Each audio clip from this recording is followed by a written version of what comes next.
आत्मा को नमन करें। जिसकी दया से, जिसकी कृपा से ये कार्यक्रम चला हुआ है, उसको हम सभी नमन करेंगे।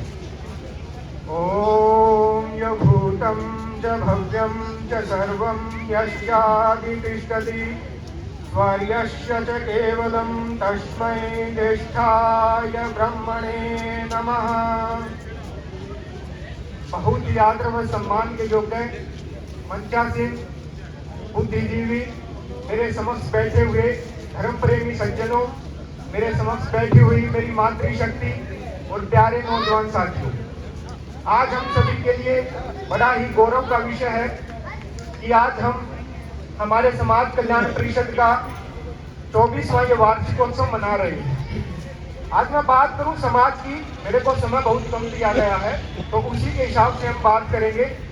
आज मैं बात करूं समाज की, तो वास्तव में समाज के अंदर अगर आज किसी चीज की आवश्यकता है तो वो वास्तव में सबसे ज्यादा आवश्यकता समाज के कल्याण की है।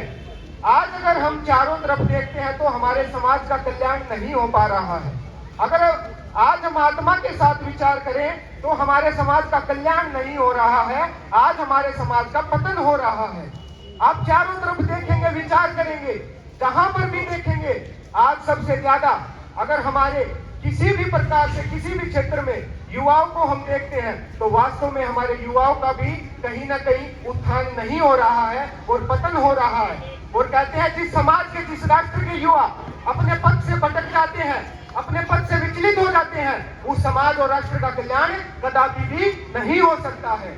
आज हमारे देश के युवा 85% युवा अपने देश, धर्म, राष्ट्र के प्रति जो उनके कर्तव्य थे वो उनसे भटक चुके हैं, वो कर्तव्य से अलग हो चुके हैं और वो आज समाज के अंदर समाज को उन्नति में अपना योगदान नहीं दे रहे, वो समाज के पतन का एक कारण बने हुए हैं।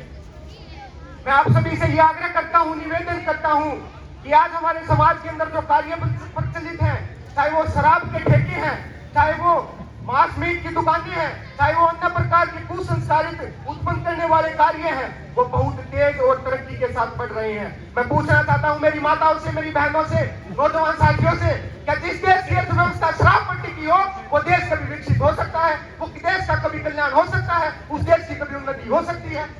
जिस देश की अर्थव्यवस्था ही शराब पर टिकी हो, जिस देश की अर्थव्यवस्था ही मांस मिट्टी पर टिकी हो, उस देश का उत्थान, उस देश का कल्याण कैसे होगा? अरे ये भारत भूमि, ये भारत देश जो ऋषि मुनियों की भूमि थी, जहाँ ऋषियों ने जन्म लिया और हमारा अरब तक साम्राज्य फैला हुआ था, और आज हम भारत देश के छोटे से टुकड़े पर सिमट कर बैठे हुए हैं। क्या हमारे देश का उत्थान हुआ? क्या हमारे देश की उन्नति हुई? क्या हमारे देश का पतन हुआ? सोच कर देखे, विचार करके देखे, मेरा हड्डी कांप जाता है जब 85% युवा शराब के नशे में, जुए के नशे में, हमारी सरकारें ऑनलाइन सट्टा खिलाती हैं और उनको कहती हैं आप दिन रात करोड़पति बन सकते हो। अरे एक शराबी जब शराब पीता है वो केवल शराब नहीं पीता, वो अपनी माँ का सुख पीता है, वो अपनी पत्नी का सुकून पीता है, वो अपने बच्चों के सपने पीता है और वो पूरे समाज और राष्ट्र को पी जाता है। फिर भी हमारी सरकारें शराबबंदी की तरफ कोई भी कार्रवाई नहीं करती। हमारा गुरुकुल बरौना दिनों रात शराबबंदी के लिए खड़ा हुआ है। आप हमारा साथ देंगे तो हम इस समाज कल्याण के लिए अपने प्राणों का भी न्यौछावर कर देंगे, कभी पीछे नहीं हटेंगे। आज हम आपके सामने ये समस्या रख रहे हैं क्योंकि ये समस्या हमारी स्वयं की समस्या नहीं है, ये समस्या पूरे समाज की समस्या है, पूरे राष्ट्र की समस्या है। आप उस महिला से जाकर पूछिए जिसका पति रात को शराब पीकर घर में आता है, वो पूरी रात पूरे परिवार को सुख देता है या दुख देता है? आप विचार करके देखिए।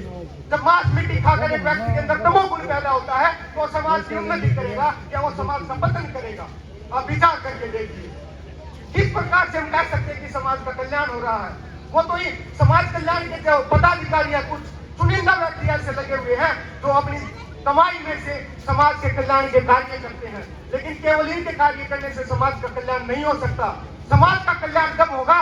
जब हम प्रत्येक समाज को अपना परिवार समझ के और उसकी उन्नति में जितना योगदान हो सके उतना योगदान देंगे, तब जाकर इस समाज का कल्याण होगा। अन्यथा हमारी भविष्य जो छोटे बच्चे हैं वो बर्बाद होते मैंने अपनी आंखों से देखे हैं। 14-14 साल के, 15-15 साल के व्यभिचार करके अपने जीवन को बर्बाद कर रहे हैं, उनको संभालने वाला कोई नहीं है। जब तक गुरुकुल की शिक्षा, गुरुकुल की पद्धति, ऋषि मुनियों की ये भूमि है, जब तक उनका अध्यापन कार्य इस समाज पर नहीं चलेगा, मैं दावे के साथ कह सकता हूँ इस देश को नहीं बचाया जा सकता। आज हम अपने पाकिस्तान, बांग्लादेश, भूटान, जितने भी हमारे पड़ोसी देश हैं, वो सभी आर्यों की भूमि हुआ करती थी, लेकिन आज वो मलेच्छ पैदा होते हैं, में भी बहुत सारे ऐसे जहाँ पर धर्म संकट है, और धर्म संकट जहाँ होता है वह समाज राष्ट्र कदापि भी नहीं बच सकता। और मैं यही कहना चाहूंगा कि परम पिता परमात्मा की दया से आपके आस पड़ोस में गांव बरोड़ा में गुरुकुल का निर्माण हुआ है। आप सभी सहयोग दीजिए, हम अपना तन मन धन सर्वस्व न्यौछावर करने के लिए तैयार हैं। लेकिन कहते हैं समाज का कार्य समाज के लोगों से ही होता है, और आप सभी का हमको सहयोग चाहिए, आप सभी का केवल साथ चाहिए, ना हमको पैसा चाहिए और कुछ नहीं चाहिए, केवल आपका तन हमारे साथ हो कि समाज के अंदर जितनी भी कुरीतियां हैं, जितने भी अंधविश्वास है, जितने भी पाखंड है, हम सर्वस्व को मिटा कर दिखा देंगे। बस आपका साथ चाहिए। ये नौजवान जो हमारे साथ होंगे, नौजवानों को हम बचाएंगे, अपनी मातृभूमि को बचाएंगे, अपने देश के राष्ट्र को बचाएंगे, केवल आप साथ दीजिए। तो ज्यादा मेरे पास वक्त नहीं था, विषय तो बहुत सारे हैं, समाज की समस्याएं इतनी हैं कि मैं गिनवा सकता हूँ, सुबह हो जाएगी लेकिन समाज की समस्या खत्म नहीं होगी। इसी के साथ मैं अपनी वाणी को विराम तो देता हूँ, लेकिन मैं अंतिम में यही कहना चाहूंगा कि आप सभी लक्ष्य बनाइए। लक्ष्य बनाना पड़ता है, मन को समझाना पड़ता है, बैकम बन का हस्ता को लोहा मनवाना पड़ता है, और लगन लगा लक्ष्य में जो विपदा से न घबराते हैं, वही साहस के धनी वीर हरगिज मंजिल को पाते हैं, वही साहस के धनी वीर हरगिज मंजिल को पाते हैं। आपके अंदर साहस है, उत्साह है, बस उसको जगाने की आवश्यकता है। जिस दिन वो जाग गया, इस देश से शराब, इस देश से मांस, इस देश से दुर्व्यवहार, बुरा आचरण, सारी चीजें समाप्त हो जाएंगी, और ये देश एक बार फिर से ऋषि मुनियों की भूमि पावन आजीवन बनकर दिखाएंगे। ये हम सभी का संकल्प है। और परमपिता परमात्मा से अंतिम में मैं यही प्रार्थना करूंगा कि परमपिता परमात्मा हमको इतनी शक्ति दे, इतना बल बुद्धि और तेज दे कि हम इस संसार की संपूर्ण जितनी भी बुरी आदतें हैं, हमारे नौजवानों के अंदर जो संस्कार